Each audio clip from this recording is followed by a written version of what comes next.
పంచాయతీ ఎన్నికల్లో గెలవడం కాదు, పార్టీ మద్దతుతో గెలిచిన వారు చేజారకుండా చూసుకోవడమే ఇప్పుడు అసలైన టాస్క్. సర్పంచ్లను కాపాడుకుంటేనే రాబోయే ఎన్నికల్లో సత్తా చాటేది. అందుకే థర్డ్ ఫేజ్ పంచాయతీ ఎన్నికల పోలింగ్ జరగక ముందే ఫ్యూచర్ ప్లాన్ తో బిజీ అయిపోయింది బీఆర్ఎస్. కార్ పార్టీ మద్దతుతో గెలిచిన వారిని పక్క చూపులు చూడకుండా వ్యూహాలు రచిస్తోంది. పార్టీ పరంగా గట్టి భరోసా ఇస్తోంది. First phase, second phase panchayat ఎన్నికల ఫలితాల తర్వాత బీఆర్ఎస్ భవిష్యత్ వ్యూహాలకు పదును పెట్టింది.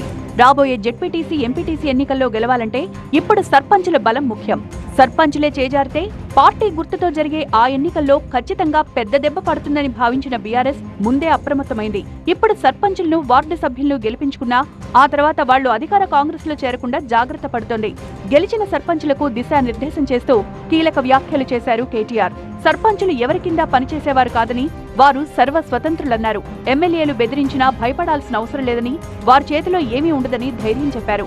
బీఆర్ఎస్ సర్పంచుల కోసం జిల్లాకో లీగల్ సెల్ ఏర్పాటు చేస్తామన్నారు. చాలా లంగాలు కాంగ్రెస్ వాళ్ళు, వాళ్ళ మాటినకపోతే ఏం చేస్తారు?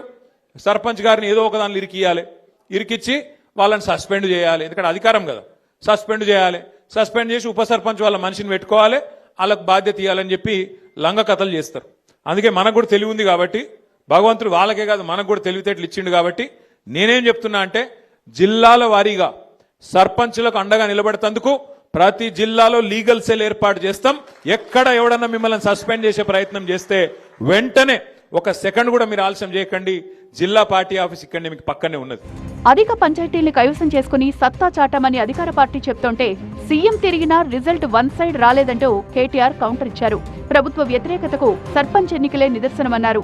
గతంలో బీఆర్ఎస్ 85% సర్పంచులు గెలుచుకుందని, ఇప్పుడు కాంగ్రెస్ 50% కూడా గెలవలేదు అన్నారు. మన ప్రభుత్వం ఉన్నప్పుడు 32 జిల్లా పరిషత్లుంటే 32 మనమే గెలిచినాం. 143 మున్సిపాలిటీలుంటే 136 మున్సిపాలిటీలు గెలిచినాం. గ్రామ పంచాయతీలు 12,000 ఉంటే దగ్గర 9,000 మనమే గెలిచినాం. కేవలం అక్కడనో ఇక్కడనో వాళ్ళు ఒక 15-20% గెలిచిరు, కానీ మనం గెలిచినట్టు 30%, 40%, 50-60% వాళ్ళు ఎక్కడ కూడా గెలవలేదు.